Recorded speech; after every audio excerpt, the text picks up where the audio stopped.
Welcome to our audience for the Hope Channel American Samoa. Actually, this is our debut for our English version of the Adult Sabbath School lesson, as we call it. This is a lesson study that embraces the whole Seventh-day Adventist world, not only here in American Samoa, but everywhere else in the world. And we study the one lesson. We have one topic, and we put it out for every part of the world and every group of students and those that are studying the Word of God on a weekly basis. So welcome to our lesson, Hope Channel American Samoa. Welcome, Kili. Thank you. Yeah, Kili Silafau is our pastor from Maranatha Church. I am Christian Samana, co-hosting with Pastor Kili Silafau to do our best to commit ourselves to the power of the Holy Spirit so that we can share and study together and receive and give as the Spirit leads us. So let's pray before we begin. Our Father, we pray, dear Lord, this morning as we begin to break the bread with our brethren. We pray that the Spirit will baptize us, fill us, control us, lead us, and guide us, Lord. In Jesus' name we pray. Amen. So, Brother Kili, welcome. Thank you. Thank you. We're dealing with a very important theme this quarter. Sure. And this quarter is primarily and first of all concerned with interpreting or how to interpret Scripture. Mm-hmm. And it's a very important theme to all believers. Yes. And there's reasons why it is important to all believers, Mm-hmm. because our subject matter, our basis for life, in fact, our basis for everything that we do, concerns the Scriptures. Yes. So quite a theme for the quarter and for all of our students of the Bible. Yes. And so we want to give them a little insight on why we are concerned about the interpretation of Scripture. So let's start off with maybe identifying one of the common threads that connects us all, not only us as Seventh-day Adventists, but as a world church under the title Christians. And there's a history behind it, of course. There's a history behind it. We know that the whole history of the Christian church concerns the Bible. And we live in kind of like the end part of that history. And so let's start with that. How does that help us to understand the importance of how to interpret Scripture from that Christian background history? Yeah, well, we know that there were 5 battle cries from the Protestant Reformation. And the one we're focused on today is Sola Scriptura, which is the Bible and the Bible alone. And what we see today is in the Protestant world, there are so many churches that are existent today, and all of them claim to be Bible-based or to be based from Scripture. Now, with so many denominations in the world and all reading the same book, how did we extract so many different variations of what the Bible says? Can it be that everyone is right and is subject to their own interpretation of the Word? Or is there really a true interpretation of the Word and many misinterpretations of the Word? So it is crucial for us, especially now in the last days, that we interpret Scriptures as it is written, in context, and I'm sure we'll be covering a lot of that through this quarter. But it's looking forward to this study, because especially we're told in the last days there will be many false prophets. Now, what makes them false is because they're teaching false doctrines, or we can say misinterpretations of Scripture. So it's very important in these last days, especially in the days we live in just before the coming of Jesus, that we completely understand how to interpret Scripture so we are not led astray by false doctrines or false teachings. All right, and one of the elements of that general description is the fact that Christianity is based on what is in Scripture. Yeah. So the phrase that we adopted from the Protestant Reformation, which was kind of halfway through the history of the Christian church, is sola scriptura, implying or meaning that all of our beliefs are based solely on the Word of God, on Scripture, that there is no other premise for determining what Christians believe. And it was not an accident. How did that come about? How did Christians adopt Scripture as the basis of their faith? Well, Scripture was really, the discovering of the truth of Scripture was I would say, the beginning of the Protestant Reformation. Discovering that how the church was and how it was being conducted at the time, comparing that with Scripture, there was a lot of differences or contrasting things that were occurring in the church versus what Scripture says. So we read and discuss about reformers like Martin Luther, who would discover that by grace alone are we saved, and that we didn't have to participate in indulgences and things of that nature in order for us to be saved, that we weren't saved by our works, and we weren't saved by paying our way to heaven, but that we were saved by grace. And so it is these types of things in which, as the Protestant Reformation continue on through the ages, you'll see that Scripture became more clearer and clearer, and more light was being shown to the people of God, in which their understanding increased, and therefore, wanted to follow Scripture and not the sole teachings of man. So this, the Word of God was for a long time cast to the ground, if you will. During the period of the Dark Ages, Scripture or the Bibles were banned from the people. They could even be killed if they were found reading the Scriptures. So out of that Dark Ages came, the Protestant Reformation, where the Word was the initial thing, that when it was translated into the language of the common people, the people now have access to read the Word on their own. And so from there, people started understanding God's will for themselves versus hearing it from an appointed person. So prior to the Reformation, Scripture was pre-existent before that time, wasn't it? Yes. Yeah, how far back does that go?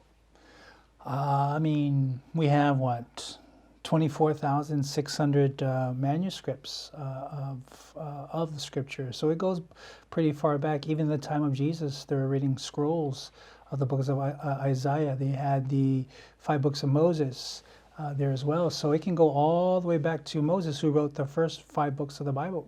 And, we know that Genesis, Exodus, Leviticus, Numbers, and Deuteronomy are written back in the time of Moses. So it goes far back, all the way to the time of Moses, Scripture. Yeah, and even further back than that. In fact, it goes all the way to creation, in fact. Sure. Not in written form. Right. But as far as the foundation of the Christian church. Sure. To just briefly touch on it, which is, of course, our very deep studies. The Word of God is from the very beginning, as Genesis 1:1 states. In absolutely. the beginning, God created heaven and earth, and then, of course, that whole process was was done by the Word of God, Yep.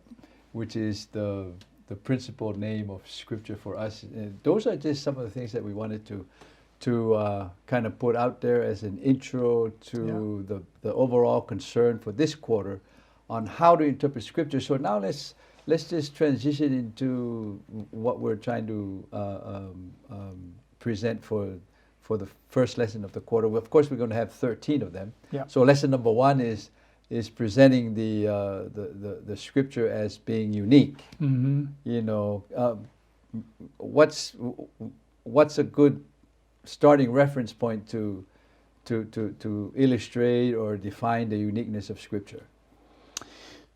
Well, number one, it claims to be the Word of God. The uniqueness of that book itself, there's no other book that claims to be the Word of God, Jehovah God, the Christian God, except for this book. So that's one aspect of it as well. But also one that discussed in this lesson is the prophetic element of the book.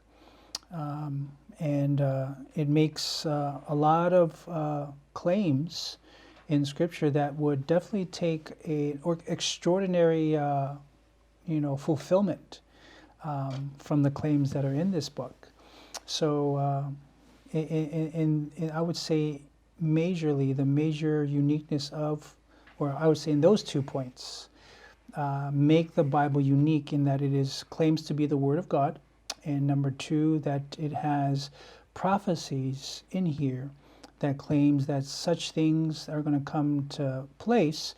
And as we study through this quarter, we're going to see that God's Word, in its prophetic element, definitely comes to pass, every word, and nothing is left out. So, yeah, and that's pretty unique for the believer, because the whole premise for the believer is based on the one word that's commonly used among brethren of the Christian faith, and that is faith.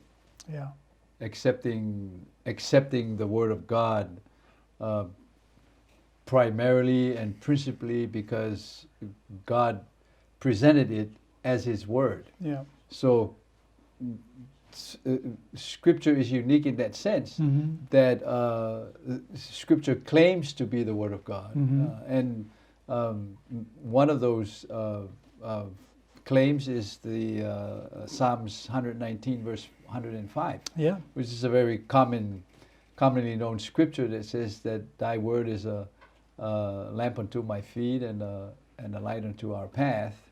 And which is a claim that comes to us through the work that God had put together to bring about Scripture. And how unique is that when it comes to the compilation of Scripture?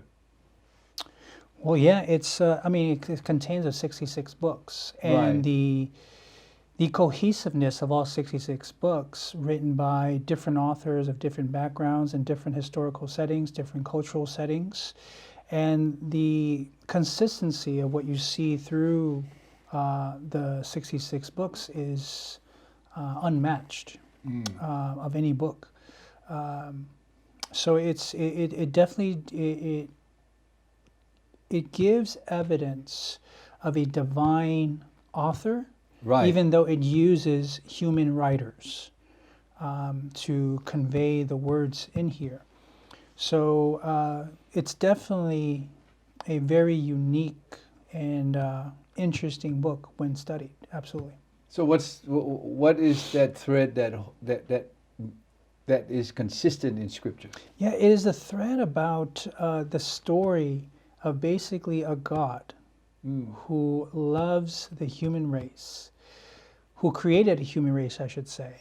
That human race falls to sin and destruction and devastation, and then this God comes after this human race to save them from sin and devastation, and then seeks to raise them back to a higher way of life, a higher way of existence, bringing them out of the pit, if you will, and living in an existence that is basically in tune with His own existence, where we can live within the presence of God, as the Bible would say, and not be consumed. Right. It's the story of a God. Basically, it starts with God is love, ends with God is love. It's a story about a God, who He is, and how we came about, and how that relationship is between Him and us, how it is explained through Scripture as a powerful love story.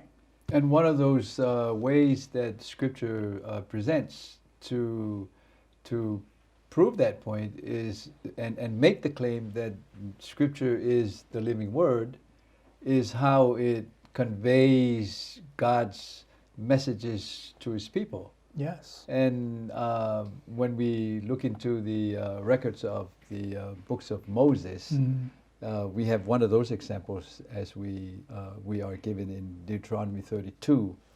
It does emphasize practical ways of making evidence that this is God's word when it presents itself. And in the words of Moses, he says, "This is the word that God gives to you, and this is the word that your whole life is based on." Mm-hmm. You know, and how can we help the audience and our students to more deeply and personally appreciate the aspect of the Scriptures being the living Word? Yeah. So in as you brought up Deuteronomy 32, reading verses 45 to verse 47. Now, this is Moses' last address. Right. Before he climbs up to Mount Nebo and he dies there. And, any words of a dying man are very important words. They're solemn words. A man that is about to die, I should say. So notice what he says. He says, Moses finished speaking all these words to all Israel. And he said to them, "Set your hearts on all the words which I testify among you today, which you shall command your children to be careful to observe all the words of this law. For it is not a futile thing for you, because it is your life. And by this word you shall prolong your days in the land which you cross over the Jordan to possess." So here is where Moses' final address here, it's called here all the words of this law, or the book of the law, if you will. So Moses reminds them before they cross over, or as they cross over to the promised land, that they ought to be careful to observe all the words of this book. They are to command their children to be careful to observe all the words of this law. It's interesting they calls it a law because we're using this as a passage to describe the uniqueness of God's word. God's word here, in a sense, being typified here, is being referred to as the law. What came to mind was that God's word is an expounding of God's law. We know God has 10 commandments. We know that Scripture is used to describe or explain those 10 commandments throughout, or expounding those 10 commandments throughout Scripture. For example, Jesus, in the time of Jesus, in Matthew chapter 5, I believe it is, where he says, "You have heard that if you, commit adultery, but I tell you, if you look upon a woman, with lust in your eyes, you have committed adultery in your heart." In other words, we wouldn't have known that that was an extension of the understanding of God's law if it wasn't for other passages of Scripture. Scripture is really an expounding of the law. A really explained, and it gives us examples of how this is broken or kept in the various historical stories that are given in Scripture. And it's also, I wanted to make a point that it's interesting how it says to command your children to be careful to observe them. Yes. So if God's word is an expounding of God's 10 commandments, it is to tell us that God's word was given for us to obey God's commands. Now, you alluded in our opening about God's words being spoken, or God's word being spoken in the beginning in Genesis. But I wanted to point out something interesting in Psalms chapter 33, right? Right. In Psalms 33, verses 6 and 9. Notice what the Bible says here in Psalms 33, verse 6 and verse 9. And we're going to get to what this has to do with God's word, right? All right. Or his unique word. Psalms 33, verse 6 and 9. Could you read that for us? By the word of the Lord were the heavens made, and all the hosts of them by the breath of his mouth. And verse 9 says, for he spake, and it was done. He commanded, and it stood fast. So David gives us a little insight in creation where God spoke, it was done. He commanded, and it stood fast. So that word commanded, in other words, said, let there be, Light. and it appeared. Right. Right? All these little atoms, the basic building blocks of life, came together, and that thing appeared. So when God speaks, it happens. Right. He commanded, and it stood fast. Correct. Now, we have 10 commandments. We are to keep those commandments, yes or no? Yes. Of course. So when God is speaking to us, the commandments, he is speaking recreation to us. Right. He is saying, thou shalt not have no other gods before thee. Right. The Bible says when he commanded, it should stand Stand fast. fast. Right. So the question for me is, when he commands me not to have any other gods before him, should it not stand fast? So it's a very good point, and therefore the interchanging of the word keep and the word live by it is a good point to emphasize, because when God commands, he's actually saying you live by these words. Yes. And so because he spoke it, according to Psalms, Yes. we can live by these words. Yes. So it's not an impossibility No. to live the words of what God says to us. Yes. And this is the power of God's word, right? It is displayed in Genesis, where he commands, let there be, and the atoms came together, the basic building blocks of life, and it formed. And it became that. Right. Now, God speaks his commandments to us. He speaks his word to us. It should stand fast. Correct.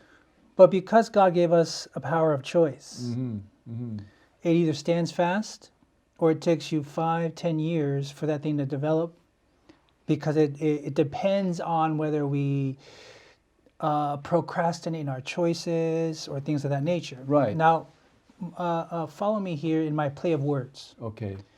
In creation, he said, let there be, atoms came together, it formed. In our lives, we are atoms, not atoms, but adams. All right. Okay. He speaks to us atoms, it should come to pass. But we're taking so long for it to come to form as it should be. Right. And to your point, when you say that when we live by it, when God speaks his word or command to us, and it doesn't manifest, it's by default causing them or causing God to be a liar, if you will. It's saying that God's word is not true. So there's an aspect of our lives in which how we live that validates the truthfulness of God's word. Correct. Or it contributes to, no, it's not true. Because when God's word speaks, when he commands, it should stand fast. It should come to fruition. Right. So God's word, it has power. Right. And we have been given this position to make a choice. Correct. To validate that. Right. Or to discredit it. Absolutely. So, and that's the uniqueness of Scripture, because that is only afforded for the human being. Yes. Nothing else Right. in God's creation Right. is afforded that choice. Right. And that's why the Scriptures, being the living word, is so unique to the experience of men. Yes. Because regardless whether it takes 1,000 years or close to 1,000 years, like they lived during Adam's time, or it only takes 70 years, you can you can receive and accept the power of the living word instantly or gradually, Right. but the fact of the matter remains, because God spoke the living word, it becomes Yeah. possible Yes. for all mankind in that matter by choice Yes. to live the word of God. Yes. So- And we even see this in John chapter 1, where it says, "In the beginning was the Word, and the Word was with God, Right. and the Word was God." Okay. You drop down to verse 14 and it says, "And the Word became flesh Right. and dwelt among us." Right. And that's a beautiful lesson there for us, because the Word, the written Word, became flesh. In other words, there's a manifestation. You can see the outworking of the living Word in the life of Jesus. Yes, Well, number yes, one, He yes. is the Word. Yes. But He is also our example Yes. of how the Word should manifest itself, the living Word, in our lives By choice. by choice. Because he Yes. chose to Yes. Yes. come to be one like us. Exactly. He didn't come because he was forced to come. Right. He came because He wanted to come. Absolutely. And so when we want to see, how does the Word look like in a life when it's manifested? When Absolutely. it's living in a person, we look at the life of Jesus. Absolutely. So it's a lesson for us. Has the Word become flesh in us? Has it manifested in us? Because Jesus came to show us the Father. He came to show us who He is. And so this is very key for us in regards to the Word being a living Word in us, to be an active Word in us, not necessarily just a book with words, Right, right, but right. it has an outward manifestation. All right, so let's tie that in and fast forwarding it all the way up to the 21st century, with some of our overall concerns, Yeah. which has to do with the word being the truth, and yet it's the basis of untruth. Right. In other words, false teachings based on Scripture. Yes. So let's use a prime example of a famous one: the Seventh-day Sabbath versus the Sunday Sabbath. So it's not impossible for the world to accept the Word of God that the seventh day is the Sabbath. Correct? Yes. It's not impossible. No, it's not. But it's been made to seem to be like a difficult thing to do because of this principle of choice. Sure, absolutely. It caused confusion, I would say, to the point where people will choose to believe one thing, other people will choose to believe Scripture, other people will believe to choose tradition. Correct. So our presentation this quarter says that despite or in spite of the false teaching or the incorrect teaching, one must return to Scripture Yeah. to correct the 20/20 hindsight, if we can use that phrase, Yes. to assist our general Christian population to consider the Word of God like Moses is presenting in the Word of God, Yes. that we should think about these things deeply and that we should make sure that we teach it to our children, that Sure. they too know Yes. that that's what the Word of God is. It's the living Word. Absolutely. So how does prophecy come in this discussion to make the Word of God unique? Well, as the lesson gave, insight, there's a lot of wonderful facts that it's given there, but it's given that, how many prophecies? There are 65. On the Direct- coming of the Messiah? Yeah, the Yes. direct messianic predictions in the Old Testament. Right. And not only that, the fact that these prophecies of the Old Testament were fulfilled with such precision in the Yes. life, death, and resurrection of Jesus testifies to the divine inspiration and revelation, as Right. the lesson gives us here. So, we can affirm the Bible's validity as well by allowing prophecy to be fulfilled in our lives. But first, you should see how it was fulfilled in Jesus' life. Correct. The word that is littered all over the book of Matthew is the word fulfill. Right. Fulfilled. Right. And the prophecy was fulfilled. In other words, Matthew was pointing out that these aspects of Jesus' life all all fulfilled the prophecies that pointed to him Yes. as the Messiah in the Old Testament. Yes. Now, the chances of one person fulfilling all those prophecies with pinpoint accuracy is unheard of. In fact, I would say it can't be done with anything else without divine guidance. Correct. Correct. So that being the very uniqueness of God's word Yes. is one of the most astounding aspects Yes. of the living word of God, and because it proves all the prophecies in Christ, it does present the evidence that the word of God is unique in its message, because there's no other literature in the world Yeah. that speaks or talks about the messianic message Yes. and what it means. I mean, in Isaiah chapter 41, it makes it clear that prophecy is one of God's attributes. Right. It's a description of who he is. In Isaiah 41, starting from verse 21 to 24. Okay. Produce your cause, saith the Lord. Bring forth your strong reasons, saith the King of Jacob. Let them bring them forth and shew us what shall happen. Let them shew the former things, what they be, that we may consider them, and know the latter end of them, or declare us things for to come. Yes. Even in Isaiah 46, verses 9 and 10, Okay. says here, remember the former things of old, for I am God, and there is no other. I am God, And there is none like me. And the question would be, how is it that there's no one like you? Notice what he says in the next verse.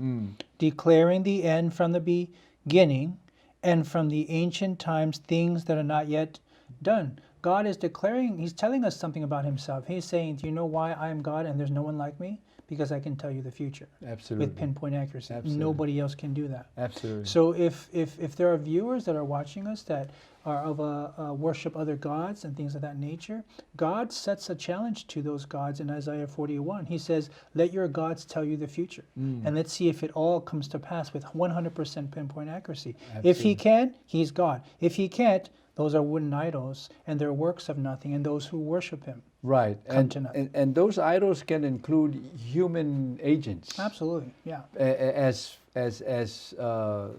the teachers of false doctrines, which is our very concern at the moment, and it's very relative for the times that we live in. We know as we speak Yes. that the enemy of souls is moving in super speed Yes. to gather and to put together the whole army of those that oppose the truth and the word of God. But prophecy tells us that very event is going to turn the world around Yes. and be lighted with the word of God. Absolutely. So Hope Channel is dedicated and committed to disseminate this light, Yes. to give this light, so that we can return to Scripture, Yes. and so that we know that that Scripture is our only safe guard in the times that we live in. Yes. There's a lot of things that are happening today Yeah. that the whole world is wondering about. Yes. You know, primarily right now as we're speaking, no doubt the whole world, as we know the impact of coronavirus, is thinking about the impacts of coronaviruses. And we can go back in history, literally go back in history in our times, and remember even way back to 2000 and, was it 2001, 9/11? Yes, 2001. That was 9/11? Yes. Yeah, and those were just the rumblings of the development of these events that were predicted or prophesied in Scripture already as signs of the ends of time. Yes. And we're getting closer and closer, and so we have this wonderful study as we encounter in this quarter to discover the uniqueness of Scripture and its role in Scripture. So how can one who is facing all these things relate to Scripture in such a time? Yeah, well, understanding who God is, that that God never does anything without first revealing his secrets to the prophets. And that could be looked at as God has foretold us what the coming events are in these last days in his word. And so his word is vital for us to understanding what's to come in the future. When God's people are giving the game plan, we know how it ends. We know what's coming. There's a peace that gives us, that we don't have to worry, because God gave us the game plan before so we can prepare. And if we're prepared, there's nothing for us to worry about. Right. But for those who don't know what's coming, therefore they're not prepared, they should have a lot to worry about.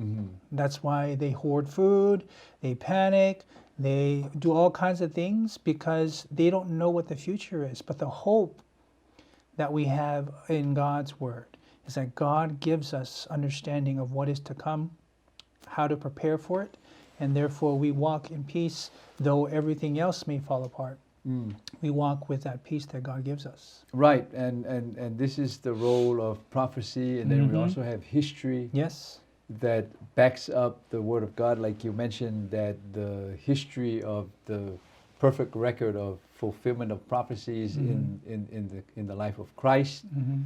For 4,000 years, Scripture has been talking about the coming of the Messiah, and there's a reason why that's so important for the world, because the world has rejected teachings like man has fallen into sin.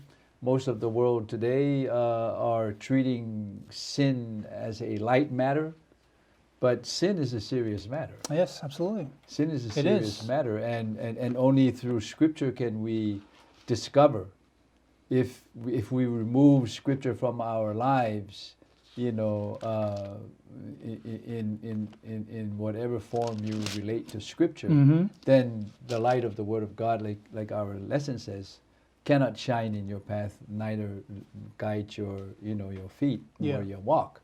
But that's what Scripture is doing for us, and so therefore the fulfillment of all the prophecies of the coming of Christ, the evidence of history as he was being witnessed to live, teach, perform all the miraculous work that only God can perform, like we were reading in Isaiah. There's no other God like me, there's only one like me. And when he showed up, this definitely was the fact.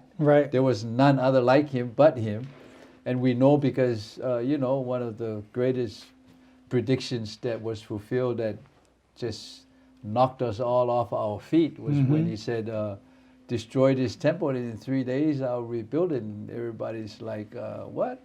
40, 50 years building that temple, and you say you're going to rebuild it in 3 days? But of course Scripture says he was talking about his death, his resurrection.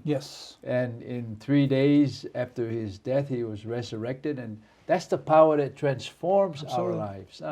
Because we know from the eyewitnesses of history that this God came and performed what we failed to perform by the difference of trying to keep the law of God and living the law of God. Because God says you can live the word. Because by the power of my word, you can live the word. But we've been deceived, and even up to this day, that deception unfortunately continues to be. But in God's divine wisdom, it's